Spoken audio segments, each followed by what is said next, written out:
성도 여러분, 안녕하셨습니까? 네, 행복하고 기쁜 안식일이 되었습니다. 한 주일 동안 어디 건강하게 잘 지내셨는지요? 날이 아주 무더워서 벌써 여름이 찾아왔나 싶을 만큼이네요. 여러분 건강에 특별히 유의하시길 바라겠습니다. 이 안식일에 하나님의 축복이 여러분 마음에 가득 임하기를 주님의 이름으로 축원합니다.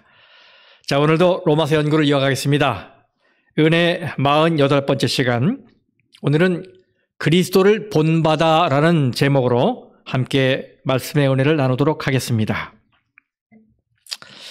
여러분, 로마서 12장 9절부터 오늘 살펴볼 텐데요. 이 9절부터 21절까지 말씀을 진지하게 읽어본 적이 있으십니까? 이 본문을 읽어보면 과연 우리가 바울이 제안한 것을 실천할 수 있을까 하는 의구심이 들 정도예요. 아주 엄중한 말씀이거든요. 9절부터 13절까지의 말씀은 그런대로 가능하겠다라고 생각하는데 이 14절부터 있는 말씀은 과연 그것이 가능한 일일까? 고개가 갸우뚱해집니다. 왜 그런지 먼저 말씀을 읽고 생각해 보겠습니다. 로마서 12장 9절부터 21절까지 말씀을 읽겠습니다. 사랑에는 거짓이 없나니 악을 미워하고 선에 속하라. 형제를 사랑하여 서로 우애하고 존경하기를 서로 먼저 하며 부지런하여 게으르지 말고 열심을 품고 주를 섬기라. 소망 중에 즐거워하며 환난 중에 참으며 기도에 항상 힘쓰며 성도들의 쓸 것을 공급하며 손 대접하기를 힘쓰라. 너희를 박해하는 자를 축복하라. 축복하고 저주하지 말라. 즐거워하는 자들과 함께 즐거워하고 우는 자들과 함께 울라. 서로 마음을 같이하며 높은 데 마음을 두지 말고 도리어 낮은 데 처하며 스스로 지혜 있는 채 하지 말라. 아무에게도 악을 악으로 갚지 말고 모든 사람 앞에서 선한 일을 도모하라. 할 수 있거든 너희로서는 모든 사람과 더불어 화목하라. 내 사랑하는 자들아, 너희가 친히 원수를 갚지 말고 하나님의 진노하심에 맡기라. 기록되었으되 원수 갚는 것이 내게 있으니 내가 갚으리라고 주께서 말씀하시니라. 네 원수가 줄이거든 먹이고 목마르거든 마시게 하라. 그리함으로 네가 숯불을 그 머리에 쌓아 놓으리라. 악에게 지지 말고 손으로 악을 이기라. 여러분 어떻습니까? 실천하기 쉬운 문제인가요? 이것이 도대체 가능한 일일까요? 차원이 높아도 아주 높은 수준의 삶이지요. 여러분, 그런데 왜 바울은 이런 표준을 제시하고 있는 것일까요? 우리는 바울이 왜 이런 문제를 꺼냈을까를 이해할 필요가 있어요. 그러면 이제 문제가 해결될 수 있겠다고 생각되는 것입니다. 자, 우리는 이 12장의 말씀이 실제로는 8장의 연속이라는 사실을 알고 있어요. 우리 지난번에 다뤘죠. 9장, 10장, 11장은 이 로마서에서 하나의 부록처럼 가운데 들어가 있는 것입니다. 바울이 여기 12장 9절에서 21절에서 말하는 것은 바로 그 전 8장에서 말한 두 구절을 설명하는 거예요. 그래서 그 두 구절이 이 로마서 12장 9절에서 21절까지의 배경이라 할 수 있습니다. 자, 그러면 그 말씀을 좀 읽어보겠습니다. 먼저 로마서 8장 29절 말씀입니다. 하나님이 미리 아신 자들을 또한 그 아들의 형상을 본받게 하기 위하여 미리 정하셨으니 이는 그로 많은 형제 중에서 맏아들이 되게 하려 하심이니라. 여러분, 여기 미리 정하셨다는 말이 나오는데 이 말씀 때문에 많은 논란과 문제가 일어나지요. 이것은 특별히 이 캘비니스트, 이 칼뱅주의자들이 주로 사용하는 말씀 중 하나입니다. 그들은 이 말씀을 하나님께서 어떤 특정한 사람들만 선택하여 구원하신다고 믿는 이 자신들의 주장을 입증하는 말씀 중 하나로 사용해요. 제가 이것을 지난번 은혜 38번째 시간에 자세히 설명을 드렸어요.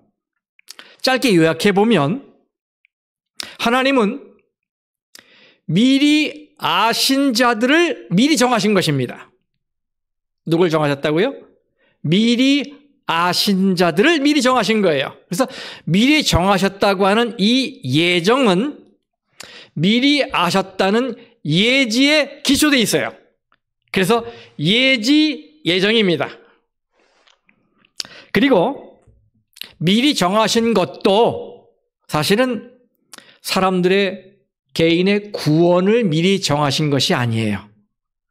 그런 사상은 성경의 다른 부분들과 충돌합니다. 여러분, 디모데후서 2장 4절에서 하나님은 모든 사람이 구원받기를 원하신다고 하셨어요. 그렇죠? 베드로후서 3장 9절에서도 하나님은 아무도 멸망당하지 않고 다 회개하기에 이르길 원한다고 하셨어요. 또 우리가 잘 알고 외우고 있는 요한복음 3장 16절에서는 독생자 예수를 어떻게 하는 자마다 믿는 자마다 영생을 주시겠다고 하셨어요. 이렇게 구원은 모든 사람에게 주시는 하나님의 선물이에요. 그런데 이것을 어느 특정한 사람을 선택해서 그들에게만 주셨다고 하는 것은 이런 하나님의 뜻과 상충하는 사상인 것입니다. 하나님은 미리 정해놓으신 어떤 특정한 대상을 구원하신다 이런 말이 아니라, 이 구원을 한정했다는 말이 아니라 믿음의 손을 내미는 자는 누구든지 마음을 열고 예수를 주님으로 모시는 자라면 누구나 구원받을 수 있게 문을 활짝 열어놓으셨어요. 하지만 여기서 왕의 아들의 혼인잔치의 비유를 예수님께서 하셨잖아요. 거기에 나와 있듯이 선물은 그것을 받기 전에는 누릴 수가 없어요. 하나님이 구원의 자리를 마련하셨지만 이 하나님의 초청을 고집스럽게 거절하면 그 혜택을 누릴 수 없는 것입니다.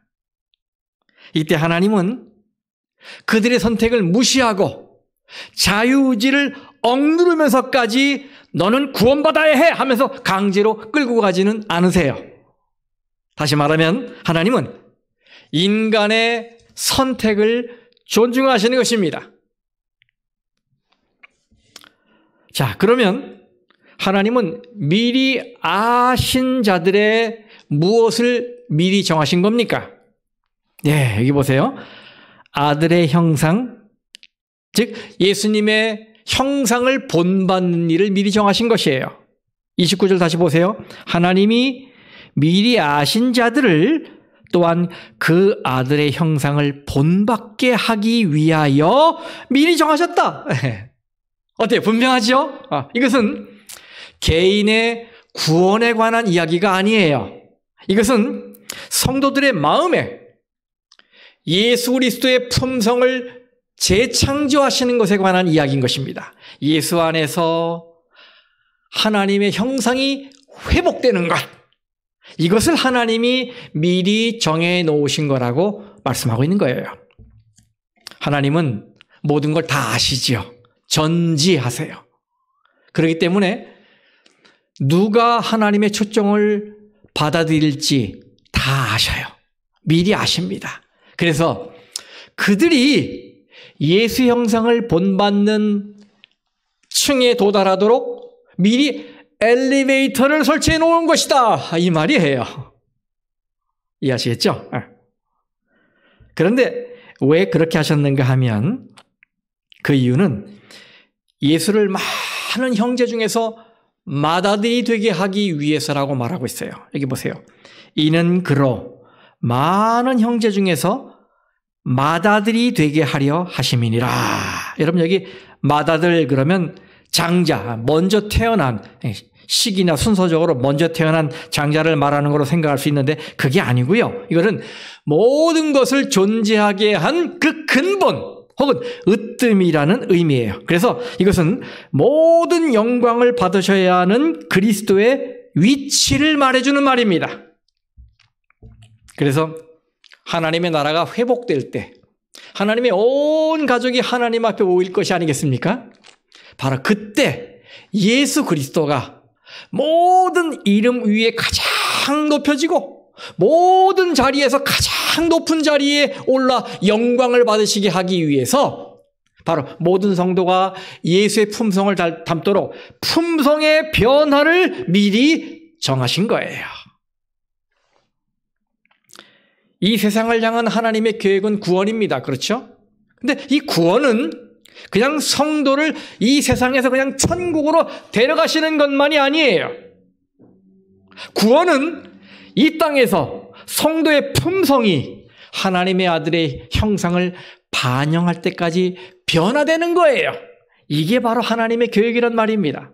이게 구원의 의미예요.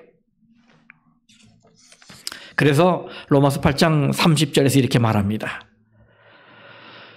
또 미리 정하신 그들을 또한 부르시고 부르신 그들을 또한 의롭다 하시고 의롭다 하신 그들을 또한 영화롭게 하셨느니라. 우리가 하나님의 구원의 선물을 받아들일 때 하나님이 하시는 첫 번째 일은 이 죄인인 우리를 법적으로 의롭다고 칭하시고 선언하시는 거예요. 이걸 뭐라고요?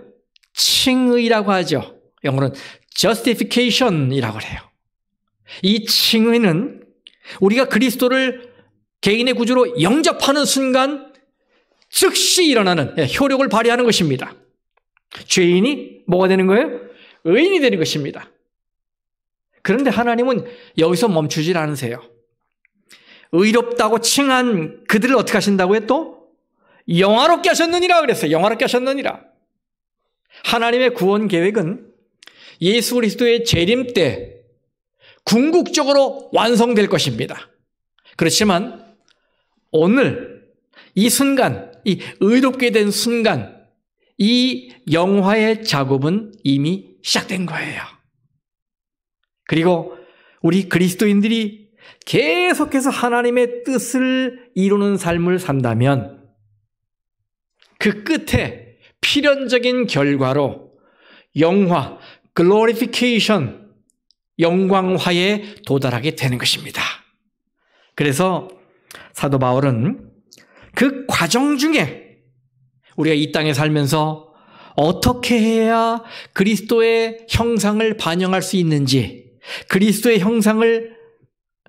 품성을 회복할 수 있는지 그 문제를 다루게 된 것이고, 그래서 바로 이 로마서 12장 9절에서 21절까지의 권면이 나온 것입니다. 이해하시겠습니까? 하지만 우리 스스로는 그리스도를 닮을 수 없어요. 우리 육신이 그리스도를 본받는다는 건 불가능합니다.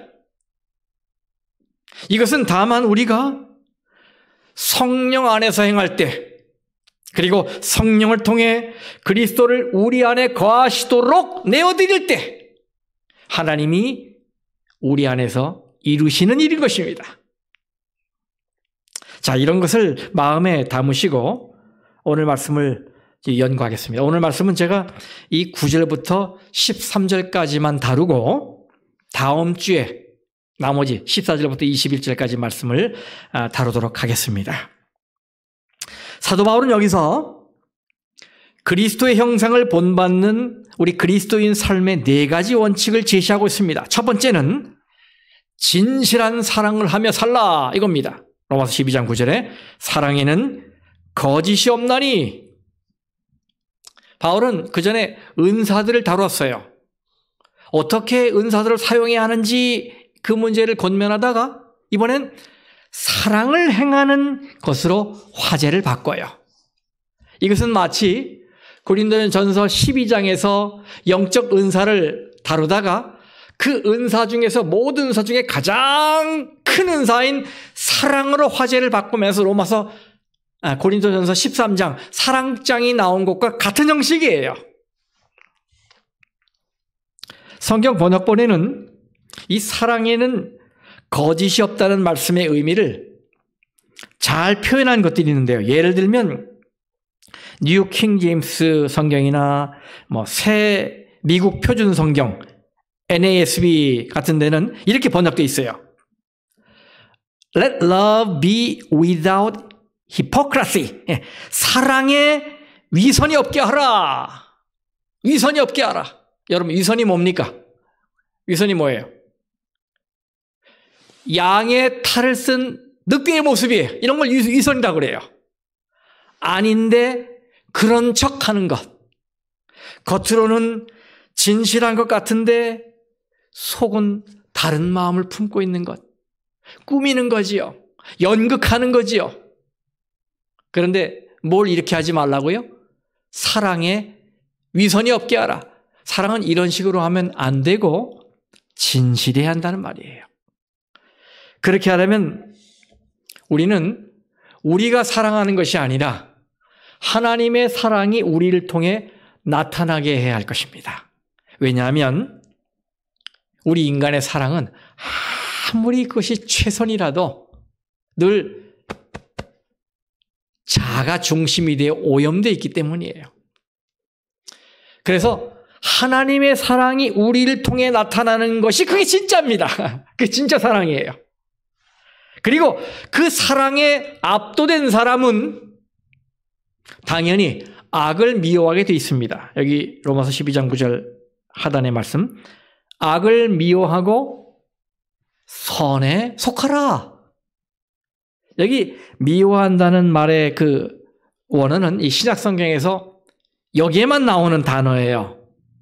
근데 미워한다 그러면 그저 그런 거로 생각하는데 그냥 싫은 정도의 말이 아니에요. 이건 혐오하는 것입니다. 그리고 소름이 끼치도록 미워하며 멀리하는 것을 말해요. 아주 강한 싫음이에요. 강한 싫음. 하나님은 죄가 하나님과 우리 사이를 떼어놓은 장벽이기 때문에 죄를 미워하십니다. 그런데 우리는 사랑이라는 이름으로 자주 불의를 용납하는 실수를 저지르지요. 사랑을 하게 되면 상대의 비율을 맞추느라고 그가 기뻐하는 것만 하려고 노력을 해요. 특히 부모들이 자녀를 양육할 때 이런 문제에 직면합니다. 자녀를 볼 때 마음이 약해져서 그들이 잘못했는데도 불구하고 일관되게 벌을 주질 못해요. 과거에 모세의 형 아론이 그랬고 사무엘 시대의 엘리 제사장도 그랬어요. 그런데 여러분, 그 결과가 무엇이었습니까? 아들들이 방종했어요. 그래서 이 아들들의 방종을 묵인한 결과는 참 비참했어요. 그 아들들이 어떻게 됐습니까? 하나님으로부터 벌을 받아서 죽었어요. 그러므로 그것은 진실한 사랑이 아니었던 것이지요. 우리는 사랑을 하더라도 죄와 맞서는 사랑을 해야 합니다. 그뿐만 아니라 우리가 진실한 사랑을 하려면 죄와 맞설 뿐만 아니라 선을 굳게 붙들어야 합니다. 여기 우리말 성경은 선에 속하라라고 번역이 되어 있지만 대부분의 영어 성경에는 이것이 cling to 이렇게 번역됐어요. 이건 달라붙는다는 말입니다. 달라붙는다. 그래서 선에 달라붙어라. 접착제, 글루, 접착제에 사용된 단어예요. 달라붙다. 제가 얼마 전에 어떤 플라스틱 조각을 붙이기 위해서 순간 접착제를 사용했어요. 근데 붙이다가 저의 엄지하고 검지가 달라붙는 바람에 이걸 떼느라 아주 애를 먹었어요. 잘못해서 묻었던 거예요, 이게. 여러분, 그래서 이 말씀은요, 그 정도의 강력한 접착제로 우리 자신이 선을 추구하고 선에 붙어 있어야 한다는 말이에요. 왜 그래야 합니까? 네, 선한 의도, 선한 감정, 선한 동기가 없이는 진실한 사랑을 할 수 없기 때문입니다. 자, 그런 다음 바울은 10절에서 우리가 어떠한 사랑을 해야 하는지 말하고 있습니다. 로마서 12장 10절. 형제를 사랑하여 서로 우애하고, 여기 우애란 말이 중요합니다. 형제를 사랑하여 서로 우애하고 존경하기를 서로 먼저 하며. 여러분, 여기서 바울은 형제 간의 우애를 표현하기 위해 두 개의 헬라어 단어를 결합했습니다. 이 친구 사이의 우정을 뜻하는 필리아와 혈육 간 사랑, 특히 부모와 자식 간의 사랑을 뜻하는 스토르게를 믹스해서 필로 스토르고이라는 말을 만들었어요. 그게 우애라는 말입니다. 여러분, 사랑을 뜻하는 두 단어가 합치였으니까 얼마나 더 특별하고 큰 사랑이겠습니까? 그렇죠? 이 단어는 성경에서 여기에만 나오는 거예요. 바울은 이 단어를 사용하면서 그리스도 안에서 지체들인 우리가 서로를 향해 어떤 마음을 가져야 하는지를 가르치고 있는 것입니다. 다시 말하면 신자 간에는 마치 피를 나눈 혈육, 가족처럼 사랑하며 우정을 나눠야 한다, 이 말이에요. 여러분, 가족은 얼마나 서로 끈끈한 애정으로 뭉쳐 있습니까? 피는 물보다 진하다는 말이 있잖아요. 그런데 그런 끈끈함으로 신자들이 서로 사랑을 나눠야 한다는 말이에요. 신자들은 단순히 교회의 교인으로서가 아니라 한 아버지를 모신 같은 지체, 같은 자녀로서 서로를 대해야 한다는 말입니다. 그중에는 교회에 와도 다른 교인에 대해서는 전혀 관심이 없는 분들이 있어요. 왜 그런지는 이해되지요? 여러분, 그러나 그것은 하나님의 뜻이 아닙니다. 우리는 그리스도 안에서 한 지체된 형제들이기 때문에 좀 더 적극적인 마음으로, 좀 더 열린 마음으로 서로를 대해야 합니다. 더 끈끈한 형제의식을 가지고 서로 사랑하고 존경해야 해요. 신자 사이에는 마음에 들고 안 들고가 문제가 되어서는 안 됩니다. 이익이 되느냐 손해가 되느냐도 문제가 되어서는 안 됩니다. 좋으냐 싫으냐도 우리 사이에 사귐의 기준이 되어서는 안 됩니다.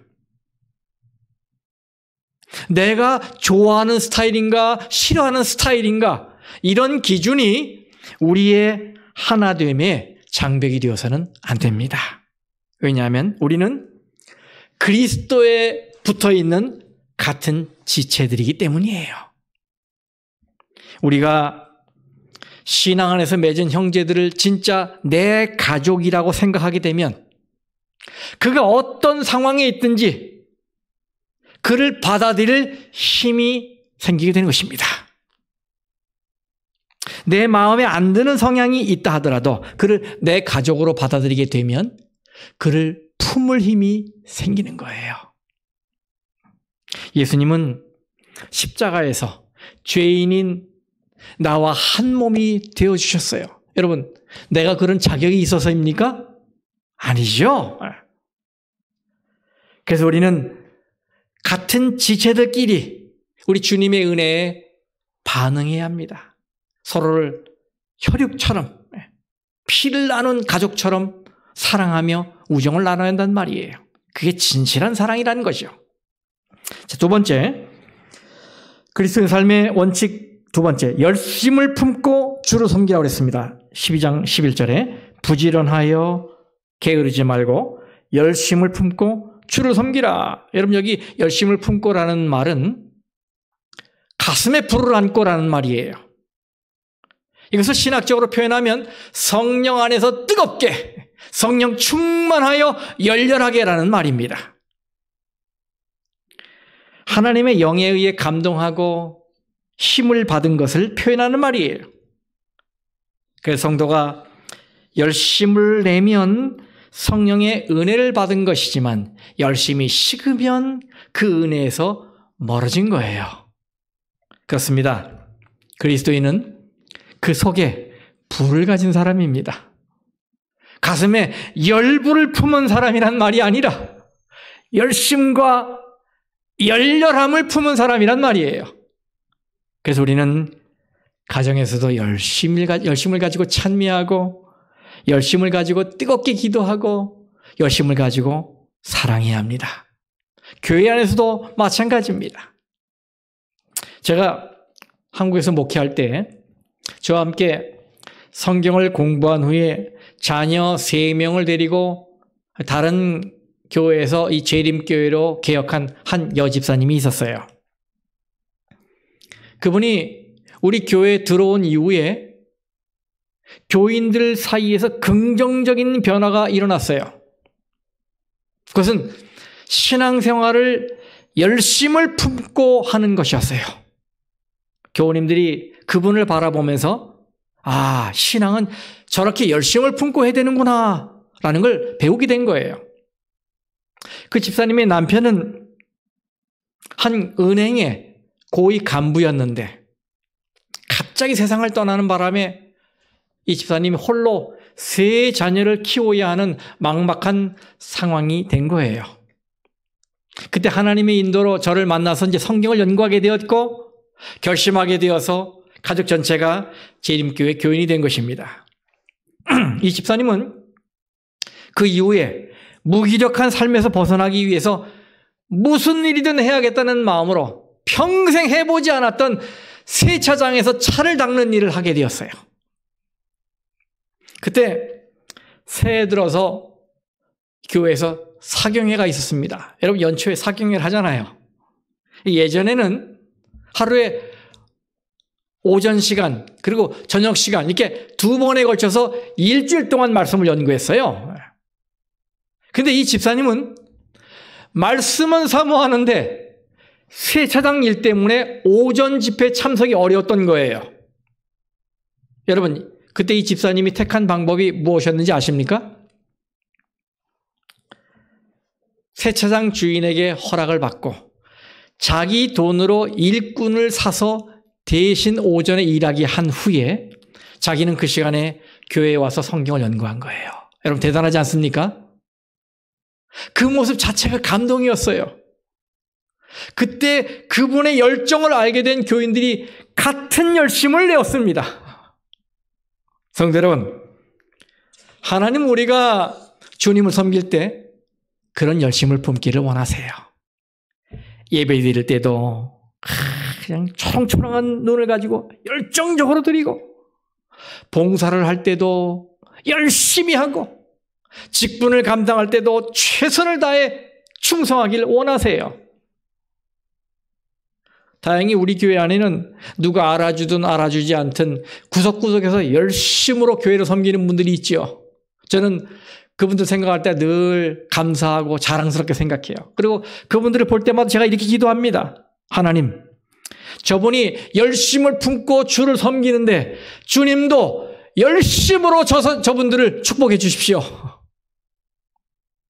분명 그런 열심을 가지고 주를 섬기는 분들을 하나님께서 특별히 사랑하시고 축복하실 것입니다. 그리고 우리는 그런 아름다운 열심을 본받아야 하겠습니다. 자, 그리스도인 삶의 원칙 3번째. 어려울 때 인내와 기도로 살라. 12장 12절입니다. 소망 중에 즐거워하며 환난 중에 참으며 기도에 항상 힘쓰며. 여러분 우리는 죄 많은 세상에 살고 있습니다. 이 땅에는 억울한 일이 많아요. 부당한 착취가 있습니다. 하지만 힘없는 우리로서는 그것들을 피할 방법이 없어요. 칼 막스는 그것에 대해 의문을 제기했죠. 그는 왜 소수를 위해 다수가 희생되어야 하느냐? 이렇게 질문했어요. 이런 게 바로 착취라는 거예요. 자기의 이익을 위해 남을 희생시키는 거라는 거예요. 그런데 그는 이 문제를 해결하기 위해 뭐라고 했습니까? 영어로 fight back, 반격하라, 싸워서 갚아주라는 거였어요. 무력으로 뒤집어라는 거였어요. 하지만 바울은 말합니다. 아닙니다. 인내해야 합니다. 대신 꾸준히 기도하십시오. 하나님께 힘을 구하십시오. 물론 이런 말씀은 현실적으로 와닿지 않을 수 있어요. 하지만 여러분, 우리는 그리스도의 품성을 세상에 반영해야 하는 그리스도인이 아니겠습니까? 그러니 하나님의 말씀을 순종해야지요. 그럼 여러분, 예수 그리스도는 어떻게 하셨어요? 예수님은 인내하셨어요. 예수님이 인내하지 않으셨다면 어떻게 우리가 구원의 자리에 오를 수 있었겠습니까? 예수님이 오래 참으셨기 때문에 우리에게 구원의 길이 열린 게 아니에요? 우리도 마찬가지죠. 여기 베드로전서 2장 19절 세번역 성경을 보겠습니다. 억울하게 고난을 당하더라도 하나님을 생각하면서 괴로움을 참으면 그것은 아름다운 일입니다. 마태복음 24장 13절 그러나 끝까지 견디는 자는 뭘 얻으리라? 구원을 얻으리라. 인내하면 그 끝이 구원입니다. 이런 소망을 품고 이 세상의 편견과 부당함과 차별을 인내하시길 바라요. 그리고 소망을 잃지 않으려면 꾸준한 기도가 필요합니다. 성도 여러분, 기도하며 현실의 어려움을 인내하시고 이겨나가시게 되기를 간절히 바랍니다.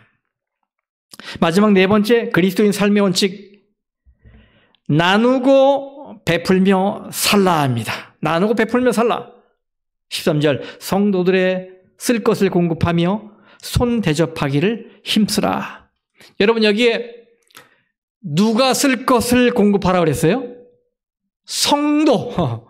성도들의 쓸 것을 공급하라고 그랬어요. 이 말은 교인 중에 진짜 도움이 필요한 사람들이 있다는 의미겠죠.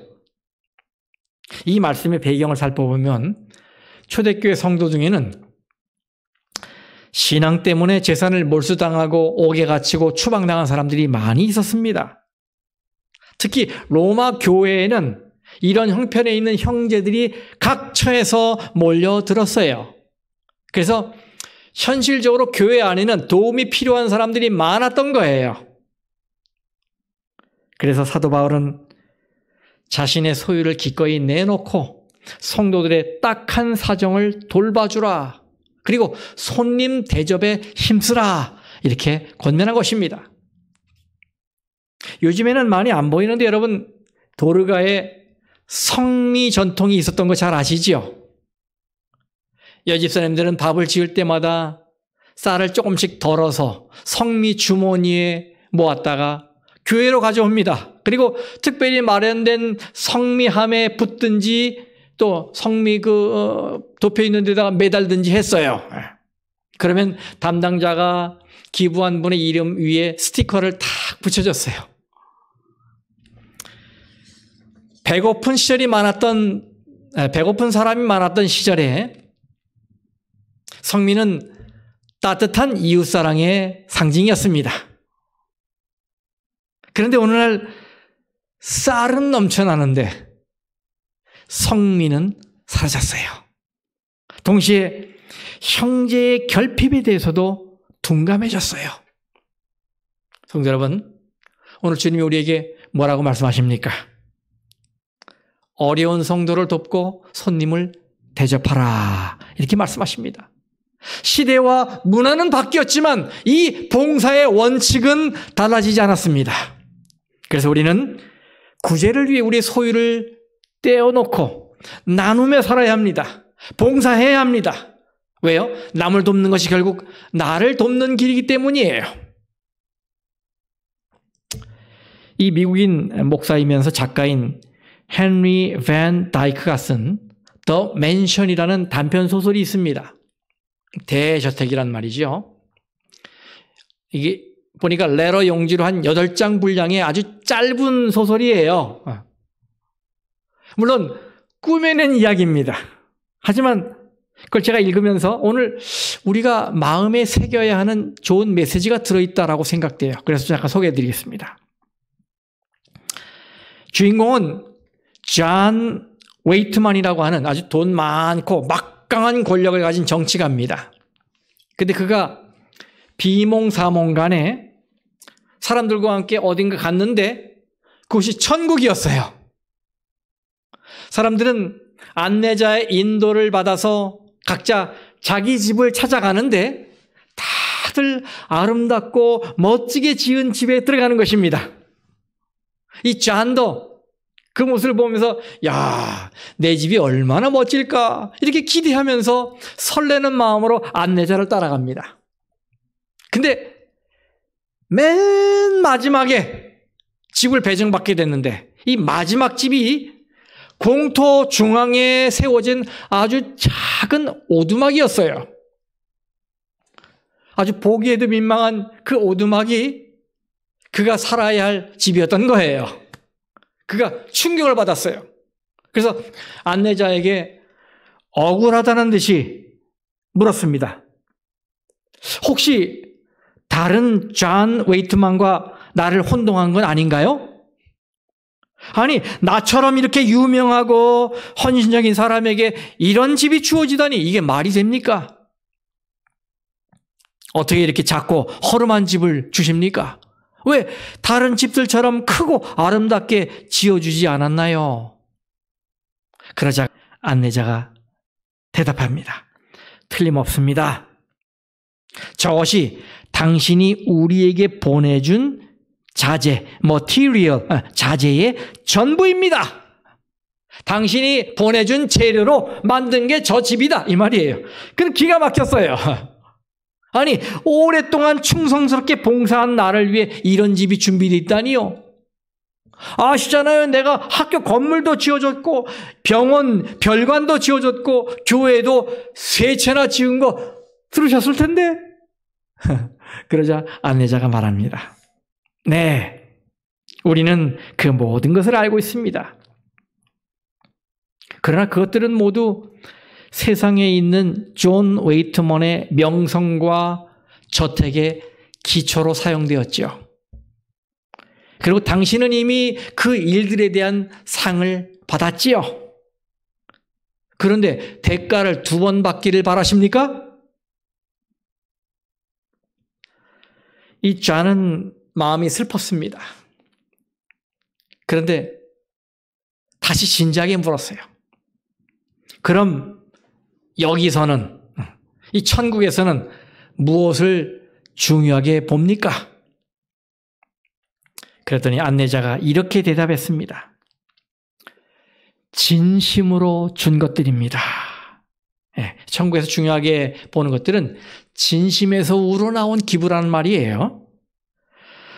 오직 그렇게 행하는 것이 좋아서 행한 선행, 오직 타인의 복리가 우선이 된 계획들, 오직 대가보다 희생이 큰 노동, 오직 주는 사람이 자기 자신을 잊고 주는 선물이지요. 그때 저는 이 벽난로의 쾌종시계 소리에 정신이 돌아왔어요. 그렇게 이야기가 끝납니다.